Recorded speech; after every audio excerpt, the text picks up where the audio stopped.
The unlikely defenders. The council chamber of the Galactic Concordat glittered with the opulence of 10,000 years of interstellar civilization.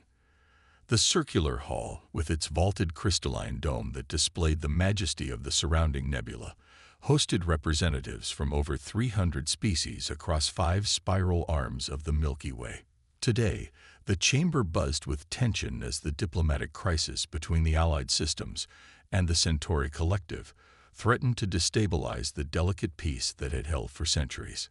First Speaker Korlax, his iridescent scales reflecting the ambient light as they rippled with concern, tapped his ceremonial staff against the polished floor.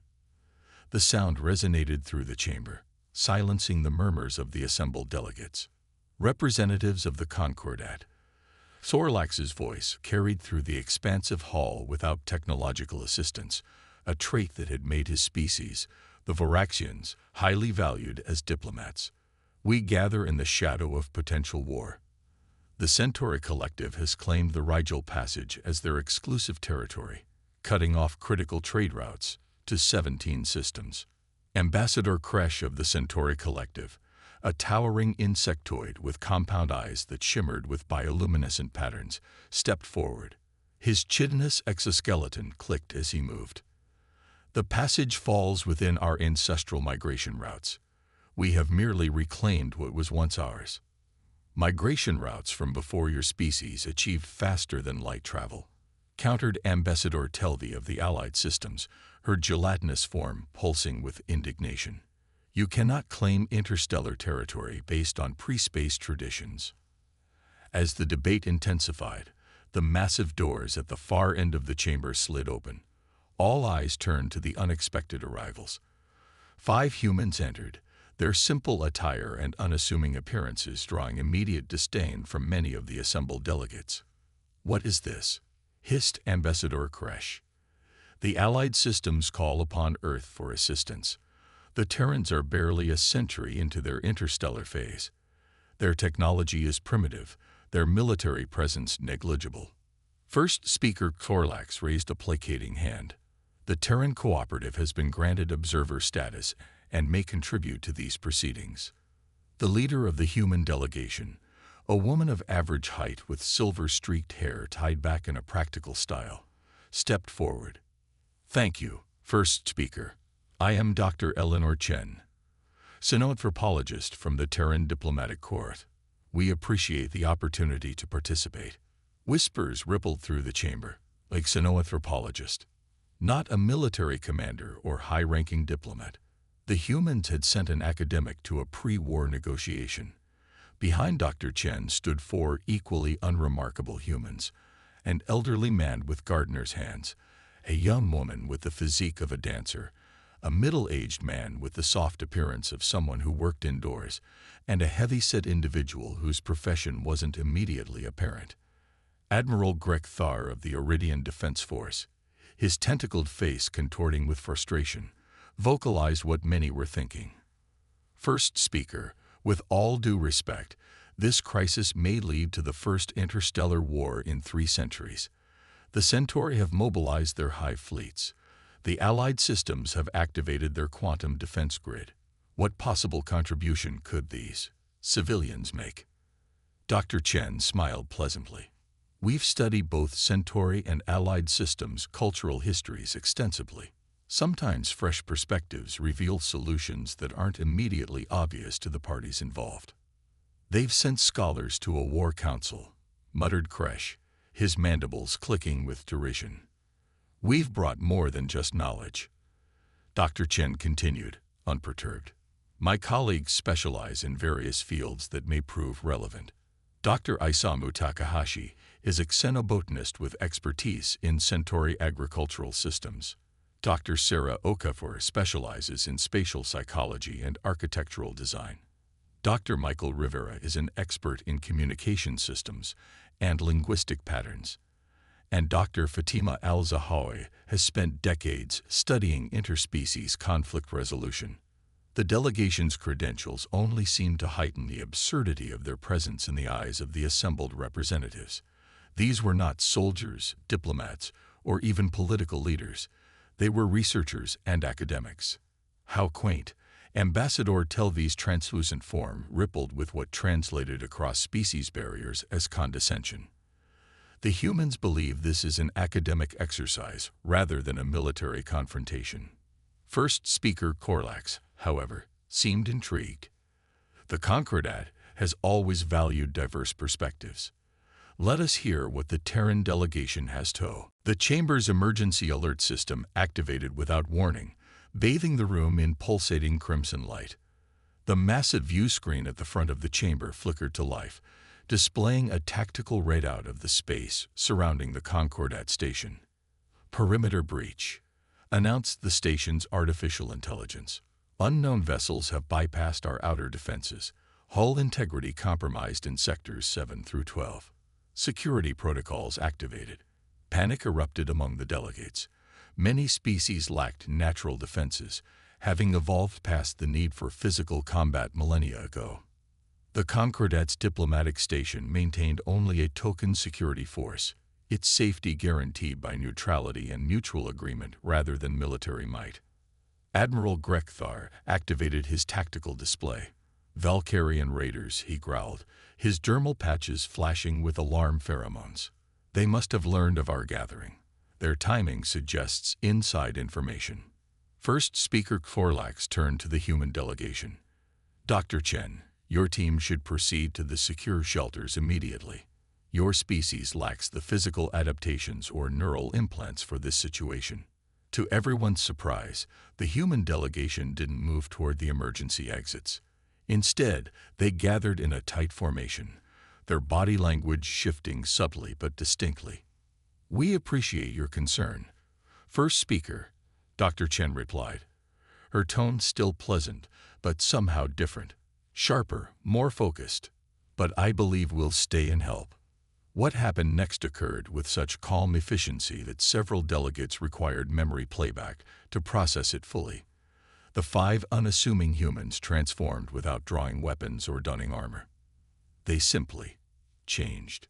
Dr. Takahashi, the elderly xenobotanist, reached into his simple jacket and produced a small device that expanded into a sophisticated scanner. Structural weaknesses detected in the approach corridors, he announced, his previously stooped posture now straight and commanding. They're using a standard Valkyrian 3-point breach strategy. Dr. Okafor, the young woman with a dancer's build, moved to the chamber's control console, her fingers flying across the interface with practiced precision. I've accessed the station's environmental systems, she reported, adjusting atmospheric composition in breached sectors to reduce visibility and impair Valkyrian sensory organs. Dr. Rivera had somehow gained access to the station's communication array, his previously soft features now set in intense concentration. Intercepting raider communication frequencies. They're using standard encryption. Cracking now. Dr. Al-Zahawi had taken up position near the chamber entrance, her heavy-set frame moving with surprising agility as she reprogrammed the door's security protocols, reinforcing primary access points. I'm rerouting emergency power to strengthen the containment fields. Dr. Chen herself had moved to first speaker Korlax's side, producing a compact holographic projector that displayed a real-time tactical analysis of the station. The raiders are targeting the diplomatic quarters specifically, she noted. This isn't a random attack. They're after the delegates. Admiral Grekthar stared in bewilderment. How? What are you doing? Dr. Chen glanced up with a smile that no longer seemed merely pleasant. It now carried an edge of predatory confidence. What we humans have always done, Admiral. Adapting to survive. The first Valkyrian raiders reached the outer doors of the council chamber, their neural disruptors primed to incapacitate the occupants. They expected to find panicked diplomats and token resistance. Instead, as the doors slid open, they encountered something entirely unexpected. The chamber's environmental controls had been modified to create a disorienting pattern of light and shadow. The atmospheric composition had been subtly altered to dull the Valkyrians' heightened olfactory senses, and standing calmly in the center of the chamber were 5 humans who looked nothing like soldiers, but whose eyes held the unmistakable focus of predators. "Welcome to the Concordat," Dr. Chen announced pleasantly. "We were just discussing the importance of fresh perspectives in conflict resolution. Would you care to participate?" The true face of humanity. The Valkyrian raid leader hesitated, his neural disruptor wavering slightly. Something was wrong. The intelligence briefing had indicated minimal security and unprepared diplomats, easy targets for hostage-taking. Instead, the atmospheric composition felt off, affecting his species' sensitive olfactory organs, and the humans at the center of the room displayed none of the fear response he was accustomed to seeing. "Surrender the Centauri and allied representatives," the raid leader demanded, his translator converting his pheromone-laced speech into the Concordat's standard communication format. "Comply, and the rest will be unharmed." Dr. Chen tilted her head slightly, her expression curious rather than frightened. "Interesting. You specifically want those delegates. That suggests this isn't a random raid for hostages or technology. You're being paid to disrupt the negotiations." The Valkyrian's compound eyes flickered with what might have been surprise. Before he could respond, Dr. Okafor, the spatial psychologist with a dancer's build, spoke from her position at the environmental controls. "They've deployed units to 3 other entry points," she reported. "Standard Valkyrian encirclement pattern. Very predictable, actually." "Predictable." The raid leader bristled, pheromones of aggression intensifying. "We are the most feared mercenary force in this sector." "Yes, about that," Dr. Rivera interjected, not looking up from the communication array he'd commandeered. "Your reputation precedes you, but your tactical approach hasn't evolved in decades. You rely on speed and intimidation rather than innovation, and your encryption is, well, frankly outdated." Throughout this exchange, the delegates watched in confusion as the unassuming humans treated armed raiders like an interesting research subject rather than a mortal threat. "Enough." The raid leader signaled his troops to advance. "Take them." What followed astounded the gathered representatives of the galaxy's most advanced civilizations. The 5 academics moved with a synchronized precision that spoke of extensive combat training. Dr. Takahashi, the elderly xenobotanist, revealed why his hands bore the calluses of a gardener. The same careful touch that tended alien flora apparently translated perfectly to pressure point combat against Valkyrian exoskeletons. Dr. Al-Zahawi demonstrated why her study of conflict resolution was so thorough. She understood not just how to end conflicts diplomatically, but physically as well. Her seemingly heavyset frame moved with explosive power, neutralizing 2 raiders with movements so efficient they appeared almost gentle.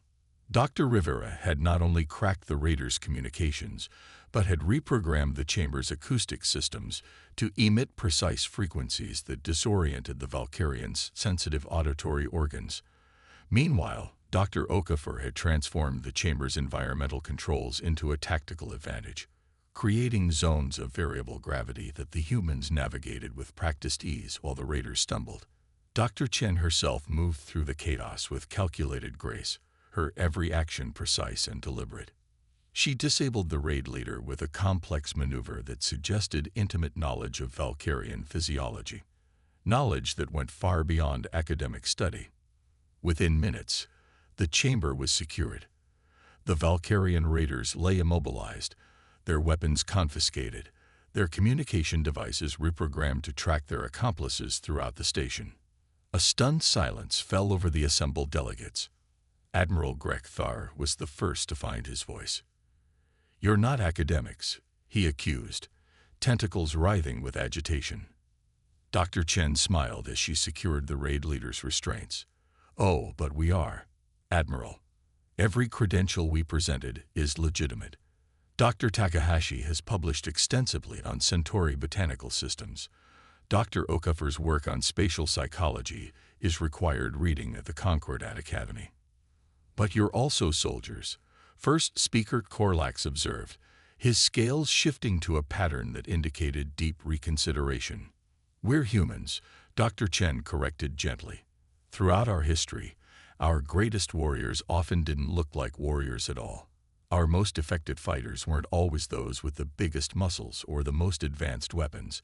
They were teachers who understood how different minds worked, doctors who knew exactly how bodies broke, engineers who could transform environments into weapons, linguists who could infiltrate enemy communications. Ambassador Kresh of the Centauri Collective stepped forward, his compound eyes fixed on the human delegation with new awareness. Your species lacks physical advantages. No natural weapons, no enhanced senses, no redundant systems. True, Dr. Chen acknowledged. So we adapted. On Earth, we were never the strongest or fastest predators. We couldn't fly, breathe underwater, or survive extreme temperatures naturally. So we learned. We observed. We turned knowledge into power. Dr. Takahashi spoke up, his voice carrying the calm of an educator rather than a combatant, despite having disabled 3 armed raiders moments before. In human history, we found that specialists often make the most dangerous soldiers. A biologist understands precisely how much pressure disrupts a nervous system. An architect knows exactly where structural weaknesses lie. You weaponize knowledge, Ambassador Telvi realized, her gelatinous form pulsing with new understanding. We integrated it, Dr. Chen corrected. This is why we sent a team of academics to your negotiations. We didn't come to fight. We came to understand, to find solutions. The combat capabilities were just a contingency. First Speaker Thorlax's scales now displayed a pattern of deep respect. You said you brought more than knowledge to these negotiations. I believe we now understand what you meant. As station security finally arrived to take the Valkyrian raiders into custody, Dr. Chen turned her attention to the captive raid leader. Now let's discuss who hired you to disrupt these negotiations. Your attack pattern specifically targeted the Centauri and allied representatives, suggesting someone benefits from continued conflict between them. Under questioning, the raid leader revealed what many had suspected: a consortium of private interests who profited from the tension between the allied systems and the Centauri Collective had hired the Valkyrians to ensure negotiations failed. These interests controlled alternative trade routes that would become enormously profitable if the Rigel Passage remained contested. With this revelation, Dr. Chen and her team turned their academic expertise to the original diplomatic crisis. Dr. Takahashi demonstrated how the Centauri migration patterns could be preserved while maintaining open trade routes. Dr. Okafor proposed spatial design solutions that would satisfy both parties' territorial concerns. Dr. Rivera identified communication patterns that had led to misunderstandings between the factions. Dr. Al-Zahawi facilitated dialogue using conflict resolution techniques specifically tailored to both species' psychological frameworks. By the session's end, the foundations for a peaceful resolution had been established. As the delegates prepared to adjourn, Admiral Grek Thar approached Dr. Chen. Your team's capabilities were unexpected. Does Earth maintain an entire force of such academics? Dr. Chen's smile remained pleasant, but her eyes held a depth that gave the Admiral pause. Earth maintains many things, Admiral. Our history taught us that the most dangerous human soldiers rarely look like soldiers at all. Sometimes they're teachers who understand how minds work. Sometimes they're doctors who know precisely how bodies fail. Sometimes they're farmers who understand patterns of growth and decay. Ambassador Kresh clicked his mandibles thoughtfully. Your species presents a unique paradox, physically unimposing yet surprisingly dangerous, apparently straightforward yet fundamentally deceptive. Not deceptive, Dr. Chen corrected gently. Adaptive. Humans don't look dangerous because we never needed to. We never evolved poisonous spines, or massive claws, or redundant organ systems. Instead, we developed something far more versatile, minds that transform knowledge into advantage.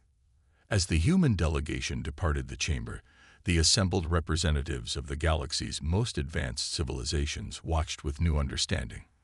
They had witnessed firsthand why the deadliest human soldiers don't look like soldiers at all, because human evolution had created something far more dangerous than any natural weapon: intelligence that weaponizes knowledge itself. In the following days, as news of the incident spread throughout the Concordat, a new respect for humanity emerged, along with a healthy wariness. The galaxy had learned an important lesson. Never assume humans are helpless merely because they appear ordinary. In fact, the most unassuming human might be the most dangerous of all.